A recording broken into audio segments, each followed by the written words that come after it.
し波を揃えてゆこうお互いを信じ合う五人の仲間まるでスファイブに預けた命飛ぶぜ宇宙の果てまでもみんなの笑顔ももしか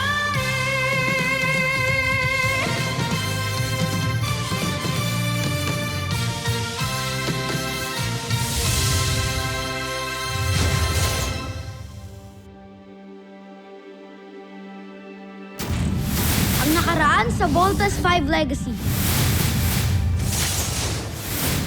Ang pagiging marupok sa pagmamahal ang pinakamalaking kahinaan ng tao. At balang araw, ito rin ang magpapabagsak sa kanila.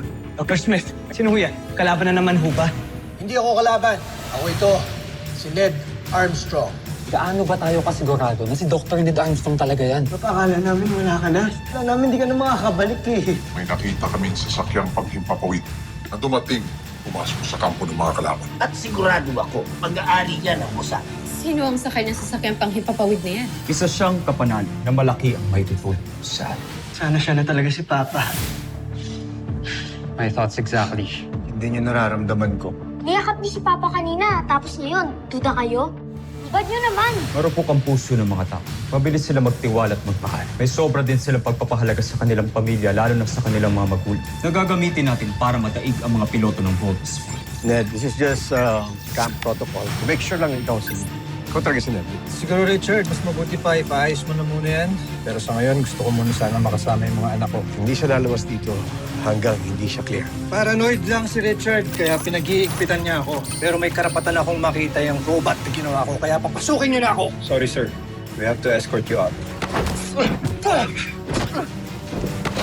Sumunod sa rules, di ba? Hindi ho kayo ganyan. Sobrang saya talaga ni Little John simula po nung dumating kayo dito. Napakagandang birthday gift po sa kanya nun. Kailan nga ulit yung birthday ni Little John? Paano ko ba naman makakalimutan yun? Well, I hope may pinrovide ang camp na damit para sa akin dahil kailangan ko na talaga magpalit. Kung siya talaga si Papa, masasagot niya. Kung kailan ang birthday ni Little John, o birthday mo, birthday ko. I'm sure hindi mo makakalimutan yon, Papa.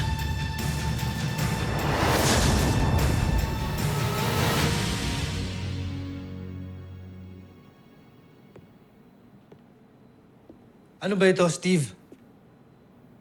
Pinagdududahan mo ba talaga ako? Sagutin niyo lang ho ang tanong ko. Kailan ho ang birthday namin? Napakarami kong masakit na pinagdaanan nung malayo ako sa inyo. Tapos ito lang ang dadatnan ko. Sarili kong anak na pinagdududahan ako. Pagpasensyahan niyo na po si Kuya Steve, ha? Medyo nakahaba na siya sa kapraningan ni Nick. I'm sorry. Kung hindi mo masasagot ang tanong ko, hindi ikaw ang papa namin. Kailan?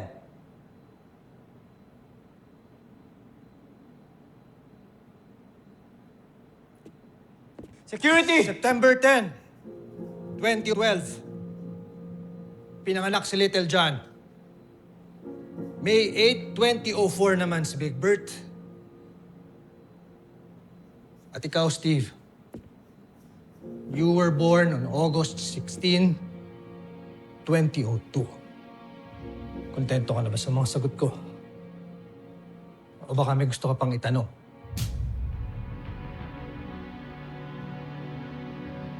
Sabi ko sa'yo, si Papa to eh.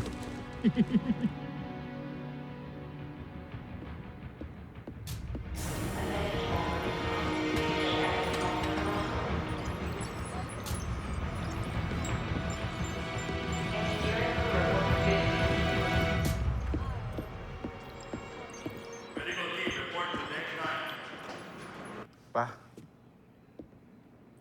pasensya na po kayo kay Kuya Steve, ha? Pinagdududahan niya po kayo, pero wag po kayo mag-alala. Ako na pong bahala, kakausapin ko po siya. Tsaka magpahinga na po kayo. See you later.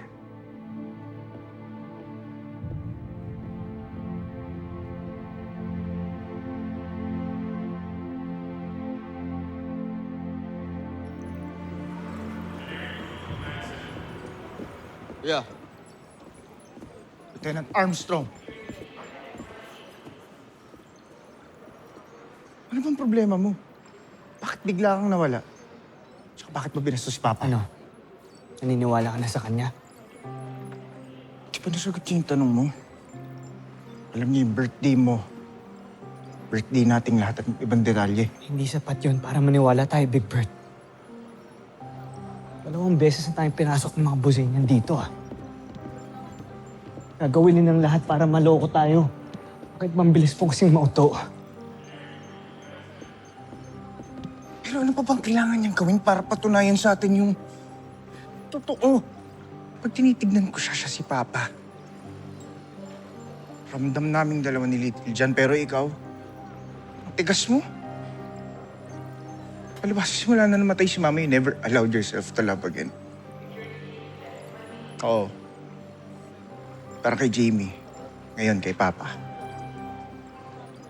Bato ka na.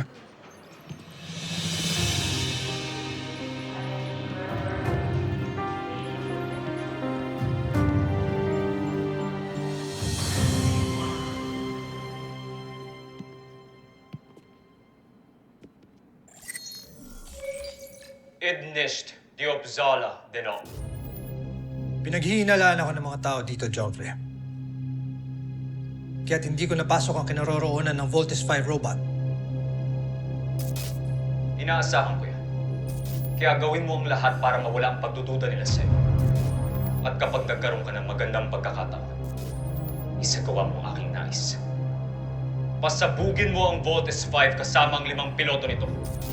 Wasakin at patayin mo sila nang wala nang hahadlang sa ating pananakop sa planetang Terra Erto.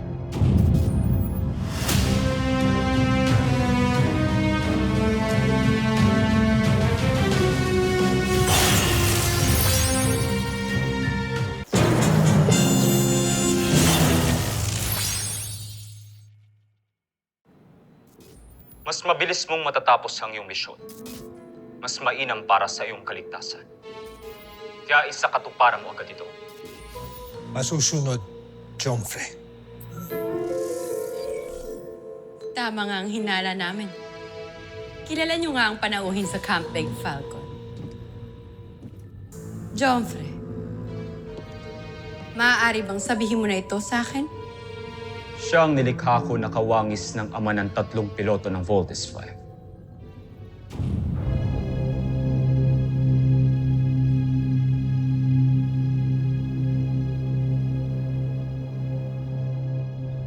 Alam kong si Dr. Ned Armstrong ang magiging susi natin para makapasok muli sa Camp Big Falcon. Kaya ginamit ko ang ating teknolohiya para gayahin ang wangis ng taong lumikha kay Voltes 5. At nung nasa Camp Big Falcon ako, habang nagpapanggap bilang si Manuel, nilikob ko ang lahat ng personal na impormasyon tungkol sa mga buhay ng kasapi ng Voltes 5. Itong mga nadiskubre kong mga datos ang gagamitin ng aking humanoid para makuha niya ang tiwala ng mga taga-Camp Big Falcon. Wangis. Nagaya niyo nga ang kanyang wangis, ngunit paano kung mahalata nilang hindi pala ito totoo? Huwag kang mag-alala. Najmi. Ang nilikha kong humanoid ay ginawa kong mabangis. Walang awa. Kaya sigurado akong kamatayan lamang ang haharapin ng kahit sino mang makatuklas sa kanyang tunay na katauhan.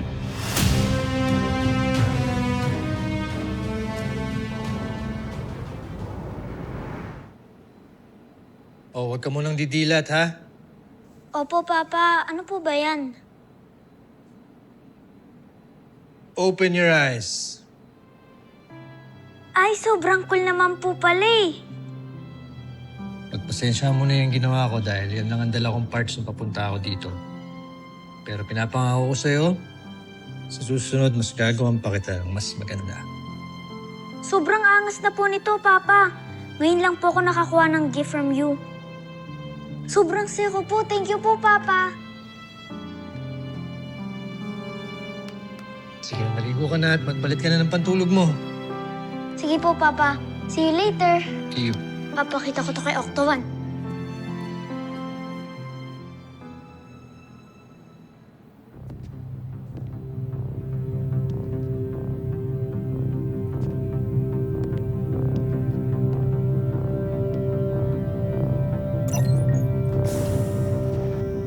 Security, Yes, sir. magpapatulong lang sana ako mag-operate ng computer terminal dito. Madali lang to, sir.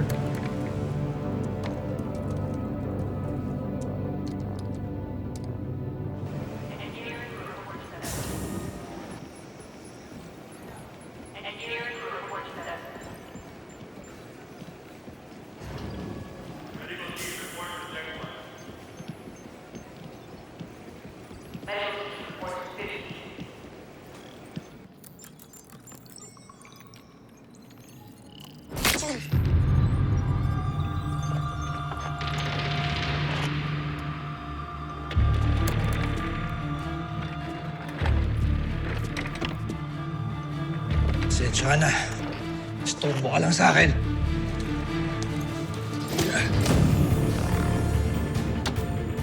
Meron pa akong misyong kailangan tapusin.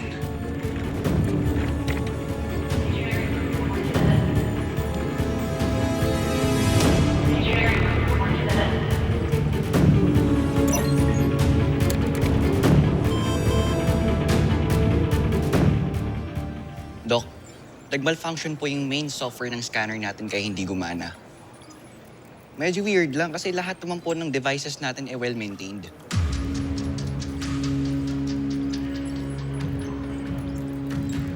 I know.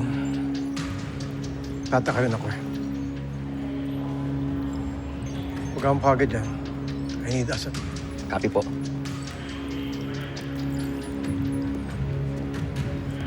Komiso.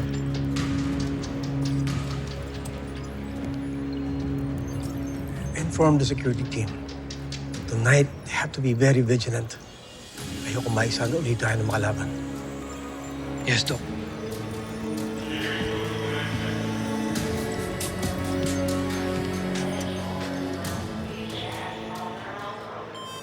Sino yan? Papa, si Steve po to.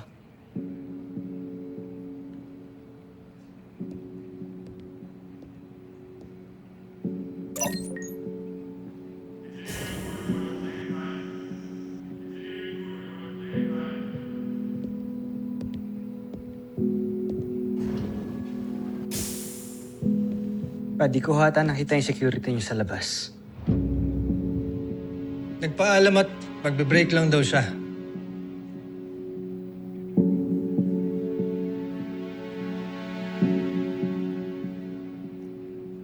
Gusto ko lang pong humingi ng pasensya sa ginagawa ko sa inyo kanina. Kung nabastos ko po kayo. Di lang ako siguro sanay na nandiyan ka na ulit pa. All these years ba naman, nakala ko wala ka na eh.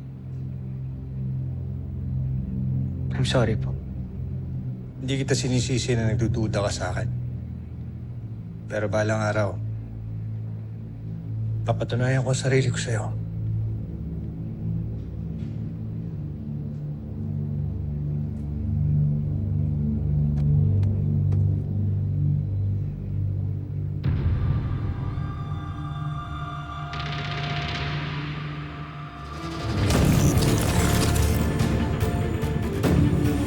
Permission to enter?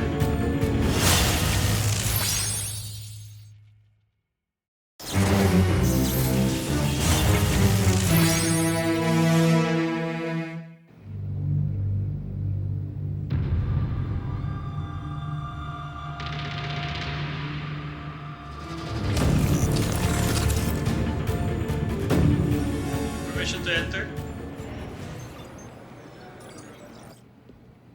I get it pa.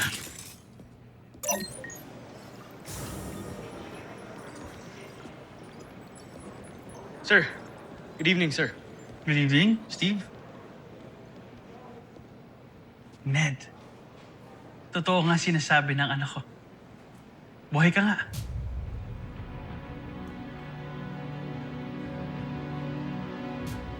Kilala mo ba siya pa?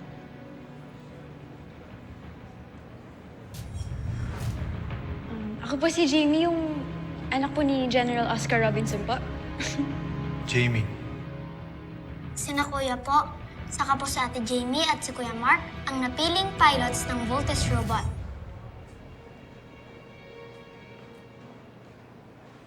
Oscar. Oscar Robinson. Tagal nating hindi nakita, kaibigan. I'm glad that you're alive. Oh, remember my daughter, Jamie? Hi, Tita. Congratulations at balita ko isa ka rin piloto ng Voltes 5. Thank you po. Nice seeing you again, Tito Ned. Punta tayo kay Dr. Smith. He has good whiskey. Come on.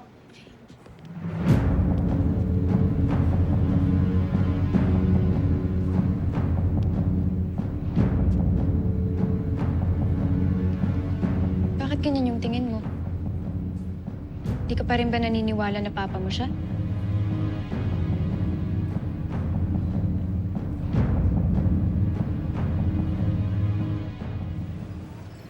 Akala ko pinaprank lang ako ni Jamie.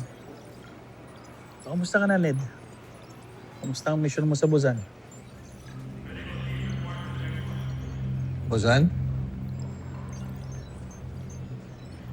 Hindi ba doon ka nagpunta? Ano nangyari? Nakarating ka ba doon? Oscar. Richard! Oh, kanina pa kami nagsimula eh. Shot ka muna. Gusto mo? No, I'm okay. I'm still on duty. Ned, nasaan na ba yung security mo? Pinag-break ko muna at baka matagalan ng inuman namin ni Oscar. Kanina ko pa kasi tinatawagan niya. Hindi ko talaga makontak. Kapag ka dumating siya, pagre-reportin ko agad sa'yo.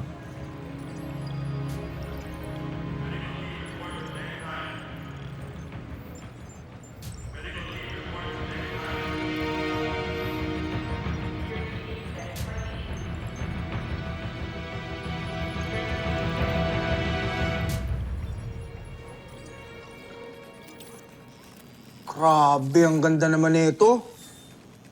Si Papa talaga yung may bigay sa'yo nito? Oo, kuya. Man talaga ako sa kanya, ano? Magaling din siya gumawa at mag-invent. Yep. Like father, like son. Open.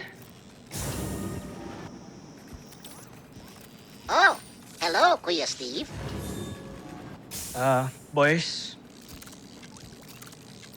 I still want you guys to be careful kay Papa, okay?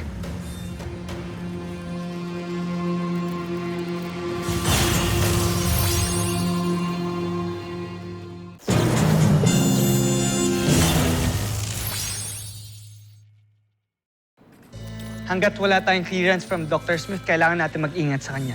Is that clear? You're so heartless, kuya. Bunso, wala akong sinabing masama. Gusto ko lang mag-ingat tayo. Tama na. Papayakin mo yung bata, oh. Teka, Bunso. Kaya na natin siya. Pagod nila tayo kay Papa.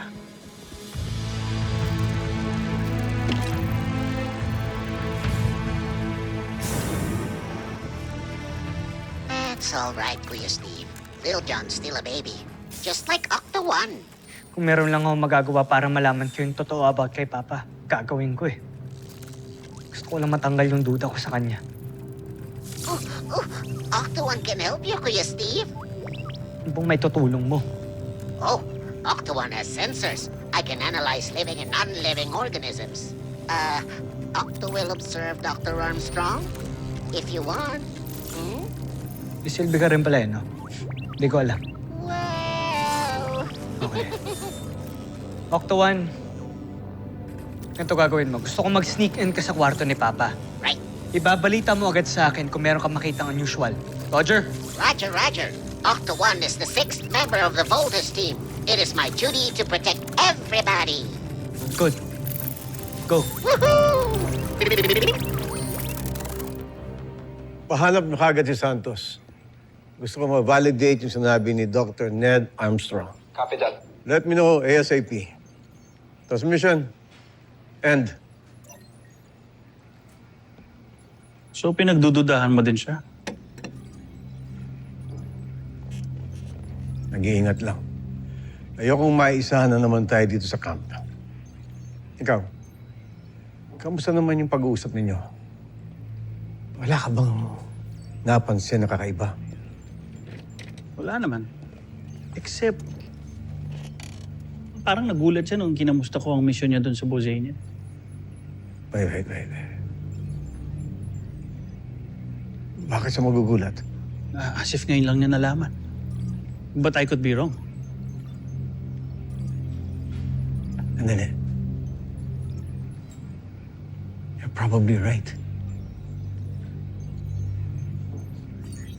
Call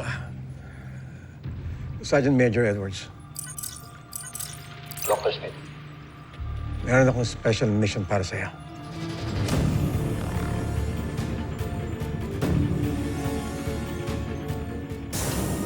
Hey, Steve! Ava, I heard bumalik na daw yung dad mo, ah. yeah. You know what? I hope to meet him someday. It would be an honor. Sige, wala kita minsan. Really?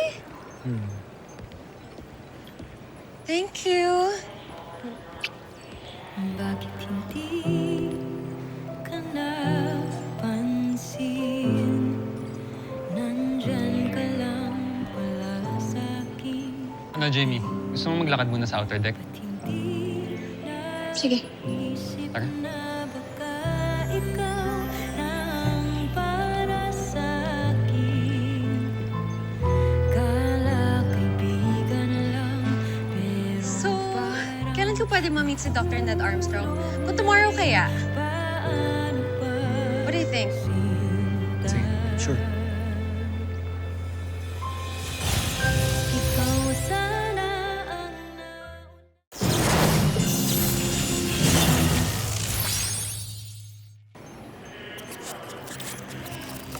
Scanning. Area clear. Octo can sneak into Dr. Armstrong's room. Whoa. Locked door? No problemo. Wow. Here we go. Yoo-hoo. Anybody home? And now, the perfect hiding spot. Ah! Oh, no. Kuya, are you okay? Scanning vital signs. Cervical fracture detected. Oh, no. Rest in peace, Kuya. Kuya Steve is right. Something's going on with Dr. Ned Armstrong. Oh, no. Alam ko nagdududa rin ho kayo kay Papa.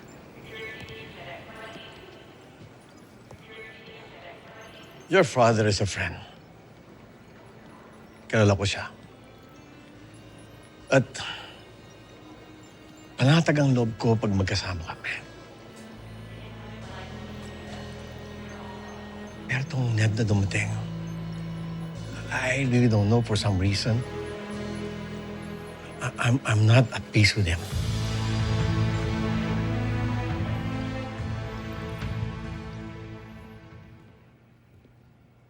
Whoa. He's back.